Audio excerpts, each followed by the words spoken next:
Vin Diesel may have broken into Hollywood with a short film about auditioning, but the action star has had to do very little of that throughout his more than 20-year career. An attitude like that's not going to get me an Oscar.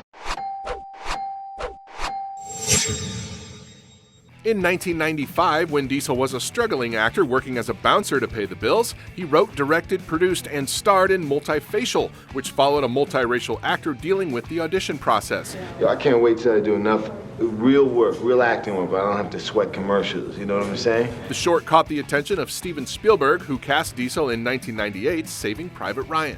Get a load of this guy, fish. That led to a voicing opportunity in the acclaimed The Iron Giant, in which, not counting groans and grunts, Diesel's giant utters a total of 53 words in the entire movie. You know, words, blah, blah, blah, like that? Can you do that? Blah, blah, blah?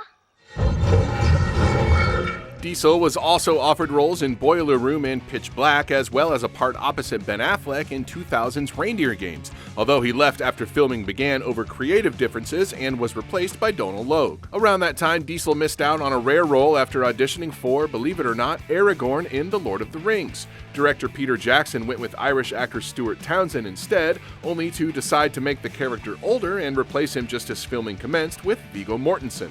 Diesel also nearly missed out on what would become his signature role. As casting was underway for 2001's The Fast and the Furious, Universal Pictures wanted Timothy Olyphant as mechanic Dominic Toretto, but the Justified actor was worried it was going to be a franchise and too big of a commitment. It don't matter if you win by an inch or a mile. Winning's winning. The Fast and the Furious made more than $200 million worldwide, and Universal quickly greenlit a sequel.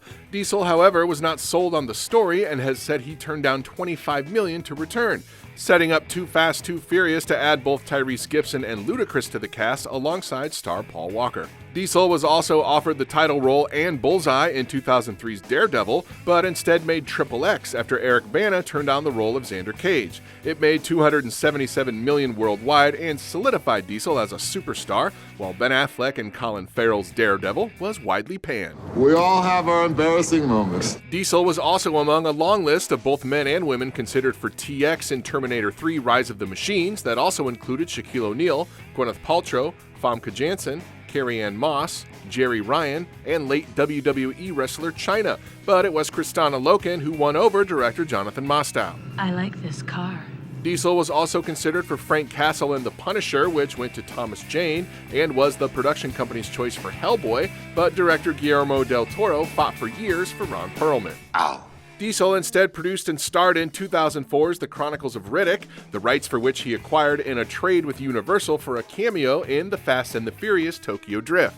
In 2005, Diesel starred in a rare comedy, The Pacifier, which was originally meant for Jackie Chan, and for which Bruce Willis was also considered. Rule number one, never be too eager to rush your opponent. The same year, Diesel passed on another sequel, Triple X State of the Union, over discrepancies with the script, so Ice Cube filled in as lead, although he did return to the franchise in 2017's Triple X Return of Xander Cage. Diesel was at one point attached as Agent 47 for 2007's Hitman, but was never able to make a deal with the studio. Jason Statham then reportedly passed, clearing the way for none other than Timothy Olyphant. How about dying with a little dignity?